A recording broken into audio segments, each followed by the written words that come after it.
Hi good morning, Jai Shri Krishna. This is MB morning અને આ MB મોર્નિંગમાં હું તમને આજે એક સુંદર પોઝિટિવ વાર્તા કહું છું કે એક વખત એક ગામમાં એક કુંભાર માટલા બનાવતો હતો અને દરરોજ પોતાનું ગુજરાન આમ જ ચલાવતો હતો. અને ગામમાં માટલા બનાવે અને પોતે જઈને શહેરમાં જઈને વેચી આવે. શહેરમાં વેચતા વેચતા ધીમે ધીમે એ માટલાની ડિમાન્ડ ઓછી થવા લાગી અને જે માટલા લોકો ખરીદી જતા હતા એ ઓછા થવા લાગ્યા. આ જ બાબતે એને ચિંતા થવા લાગી કે આવી રીતના જો રહેશે તો હું મારું ગુજરાન કેવી રીતના ચલાવીશ. તો ધીમે ધીમે એને માટલા બનાવતો તો હતો, પરંતુ વેચવા ના થતાં એને ખોટ લાગવા લાગી.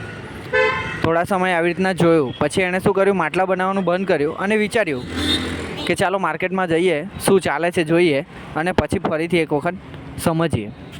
તો એણે શું કર્યું કે માર્કેટમાં ગયો અને જોયું કે જે લોકો છે એ કઈ ટાઈપના માટલા પસંદ કરે છે, જેમ કે કલરવાળા પસંદ કરે છે, નળવાળા પસંદ કરે છે, કે પછી કેવી રીતના એને પસંદગી પડે છે તે જોવા માંડ્યો.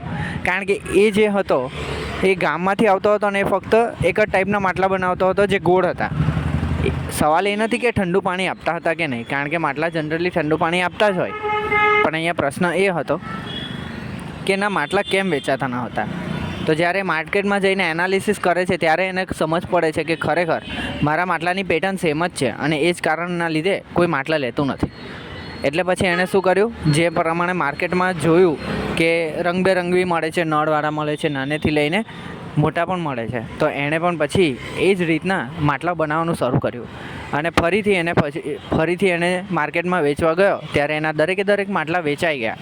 તો આ સ્ટોરી પરથી આપણને શીર્ષક એ મળે છે કે મોરલ ઓફ ધ સ્ટોરી એ છે કે આપણે પણ સમાજની સાથે કે માર્કેટની સાથે જો અપગ્રેડ રહીશું તો આપણને પણ ક્યારેક ખોટ નહીં જાય, આપણને પણ સફળતા મળશે.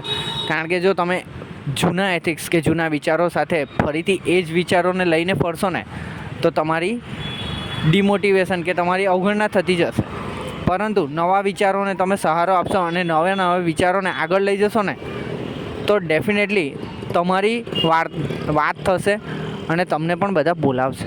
તો કહેવાનો મતલબ એ છે કે માર્કેટ સાથે ચાલો, પોતાની સેલ્ફને, જેમ મોબાઈલ અપગ્રેડ વર્ઝન આવતા રહે છે ને આપણે દરેક મોબાઈલની અપડેટ્સ આપતા રહીએ છીએ અને મોબાઈલની એપોને પણ જેમ અપડેટ કરતા રહીએ છીએ ને તેમ સમાજની સાથે માર્કેટની સાથે આપણે પોતાના વિચારોને પણ અપડેટ કરતું રહેવાનું છે અને સાથે એ જ રીતે આગળ વધવાનું છે. તો ડેફિનેટલી આપણે આગળ સુધી જઈશું અને વધતા જ રહીશું. સો એમબી મોર્નિંગ, જય શ્રી કૃષ્ણ.